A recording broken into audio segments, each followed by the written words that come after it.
47. The Resurrection World. 1 Corinthians chapter 15, verses 45 to 48.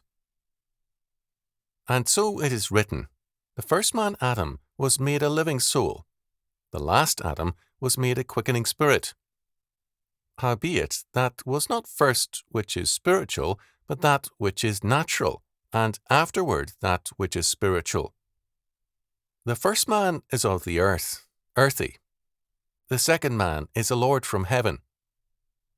As is the earthy, such are they also that are earthy, and as is the heavenly, such are they also that are heavenly. And as we have borne the image of the earthy, we shall also bear the image of the heavenly. Now this I say, brethren, that flesh and blood cannot inherit the kingdom of God, neither doth corruption inherit incorruption. Behold, I show you a mystery.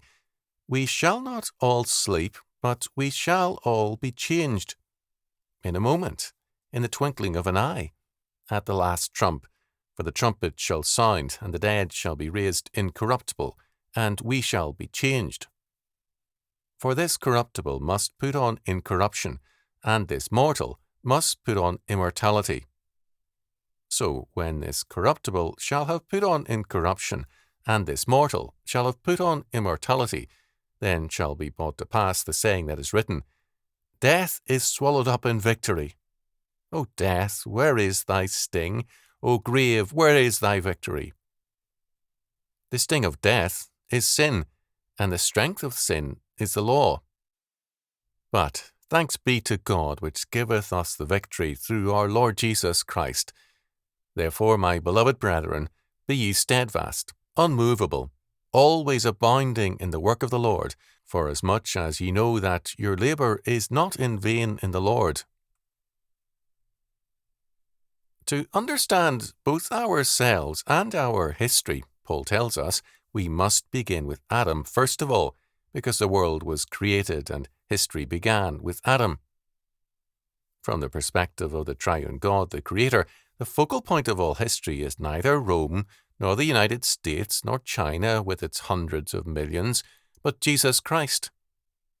We must read and know history in terms of these two men, the first Adam, who was made a living soul, and the last Adam, who was made a quickening spirit. History is governed by them and can only be understood in terms of them. Verse 45. Second, historical priority belongs to the first man, the natural Adam, not to the spiritual Adam. Verse 48. The problem is created and posed by the first Adam. Whose will shall be done? That is a question Adam raises. Whose will shall be done? Does mankind have a creative function or a calling to obedience? Who makes out the agenda for human history?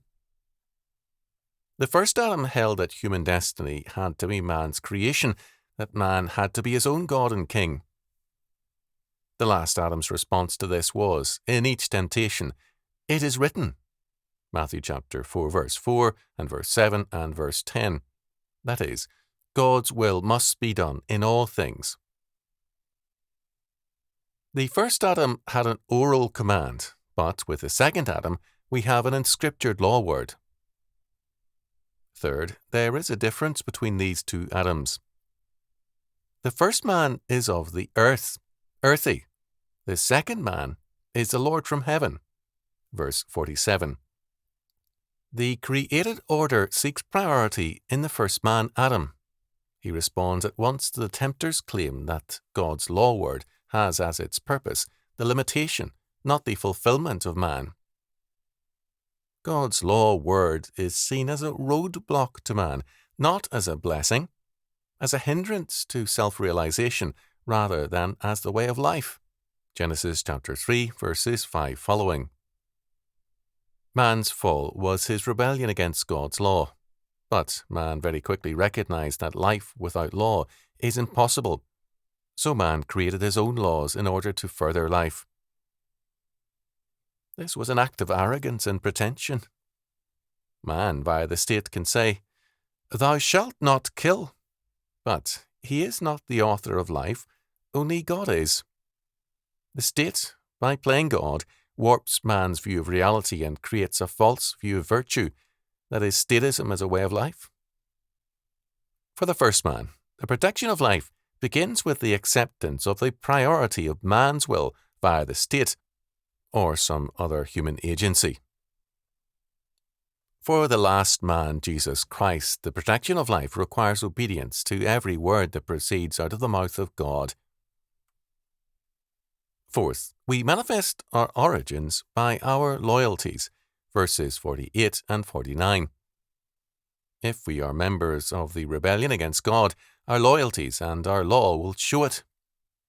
If we are members of the second human race and its Adam, we shall also bear the image of the heavenly, verse 49.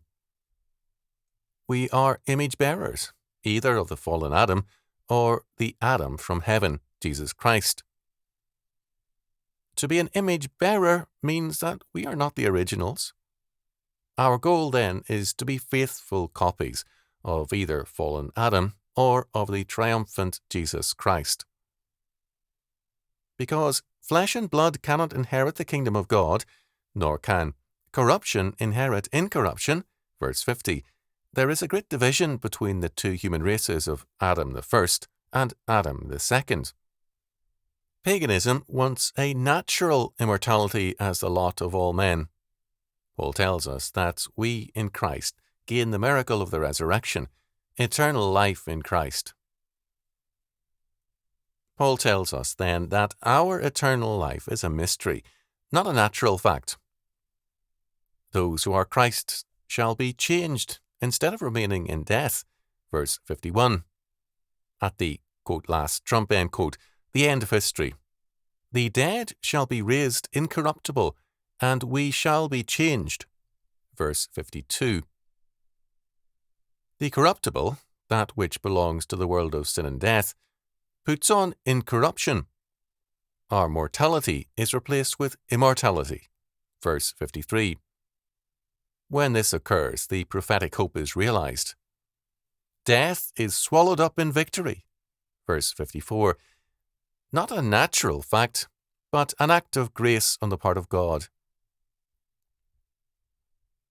Paul, in verses 55 and 56, exults in this hope. O death, where is thy sting? O grave, where is thy victory? The sting of death is sin, and the strength of sin is the law. Death and the grave are the enemies of man, and the strength of sin is the law. The statement that sin's power is the law is an arresting one. Sin brings in death, the penalty for breaking God's law. The positive power of the law is that it opens up the realm of God's will and blessing, so that obedience means godly strength. On the other hand, sin, by unleashing God's curse and the penalty of death on the sinner, brings in all the power of death and hell. As against this fearful power, we can thank God for our victory through Jesus Christ. Verse 57. Knowing these things, we should always be steadfast, unmovable, always abounding in the work of the Lord, forasmuch as ye know that your labour is not in vain in the Lord. Verse 58. When we work with the Lord, the results are far beyond what we can see, so that our work is never in vain. It always bears the fruit God intended. We are, therefore, commanded to work without ceasing. Paul sees two realms of power, God's realm and Satan's. They are not equals, but we dare not underrate Satan's power, nor overrate it. Ours is a real battle. We must stand fast in our faithful obedience to the Lord and to His word, knowing that in Him our labour is never in vain. God's results are always forthcoming in His time. Paul opens for us the resurrection world, a totally different realm than one of sin and death. We are members in Christ of that new creation, and we work for its total victory, because it is our world of citizenship in Jesus Christ. For us, God's law cannot be a roadblock, but a blessing. Second, in our thinking about our lives and our world, we do not begin with man, but with God and His Word. This is the great emphasis made by Dr. Cornelius Van Til. As against beginning with your reason or your world, you begin with God. Without God, there can be no reality. Third, in our thinking about man and his work and future, we do not begin with man, but with God and His purpose. Our atonement and redemption in Jesus Christ, our calling to conquer the world for Him, our resurrection, and the new heavens and the new earth. This is Pauline thinking. Are we in the world of Corinth or Jesus Christ?